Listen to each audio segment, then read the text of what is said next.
I found? I found an earthworm. I've noticed on my walks lately, because it's been raining so much, that there have been tons of earthworms on the sidewalks and bike paths here in town. Have you noticed that? And this got me thinking about how cool earthworms are and how important they are to ecosystems. So I'm bringing in my special friend Miss Bree, and her and I want to teach you some really cool facts about these awesome animals.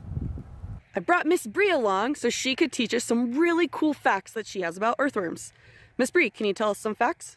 Hey, Miss Ashlee. Yes, I have so many fun facts about earthworms. Did you know that there are a lot of different species of earthworms and they can actually be found all over the world? You can find earthworms in Asia, in Europe, and even in Africa. The biggest earthworm ever found grew up to 22 feet long, and it lived in South Africa. In North America, we have what is called the common earthworm or the nightcrawler. These guys only grow to be about 14 inches and can live for about 6 years. Speaking of size, that reminds me, when these guys hatch out of their cocoons, they're only about the size of a grain of rice. How cool is that?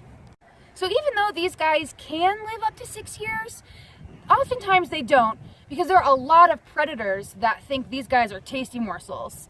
Things like birds, I don't know about you, but I see robins every day with worms in their mouths. And rodents like moles or voles love to eat these guys up. Thank you so much, Miss Bree. Those were awesome facts. And I have some facts too about worm anatomy, which is studying the body of a worm. So on this board, I drew the body of a worm. I'll come a little closer. And I just put a couple of the main parts. Worms are actually a little bit more complicated than you would even think. But they have mouths, just like other animals, that they use to eat when they're burrowing in the soil. They also have segments. So just like insects, which have 3 body segments, worms are not insects, but they also have these segments. And each of these segments have little tiny hairs on them. Now these segments are really strong muscles that help those worms move through the soil, and the little hairs help grip the soil, which allows them to move forward. Earlier, I talked about seeing all these worms on sidewalks after it rains, and that's because they, unlike us, which we breathe oxygen using lungs, they breathe oxygen through their skin, and they need their skin to be really moist to do that. Using these hairs and those strong body segments to move, they go through wet, when it rains and the sidewalks are wet and the ground gets wet, they want to keep their skin moist, so they move through that wet soil and wet pavement. That way they're able to breathe and go to other parts, because there are tons of worms that we don't see living in the soil. For your challenge today, I have 2 things that you can do. The first thing is go on a walk and find an earthworm. After it rains is the perfect time to find them. Or you can go to the store and buy this sweet treat, in which I'm going to show you what to do. Miss Ashlee, did you buy me some gummy worms? Thank you so No. much! Miss Bree, don't eat those. Those are for our experiment. Okay, you can eat one. But what you all could do is go out, buy a package of gummy worms, and I'm going to show you how to do a gummy worm dissection.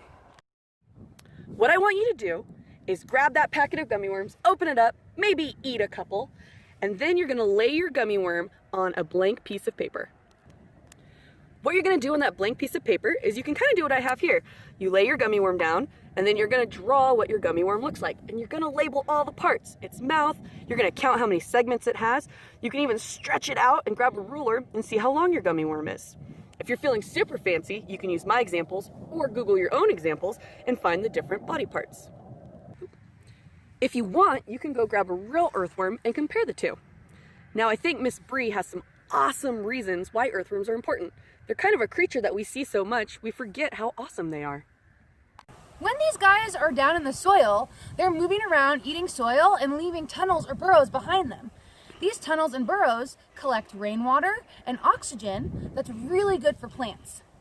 Also, as they're eating the soil, they're moving nutrients from the top of the soil down to the bottom and vice versa.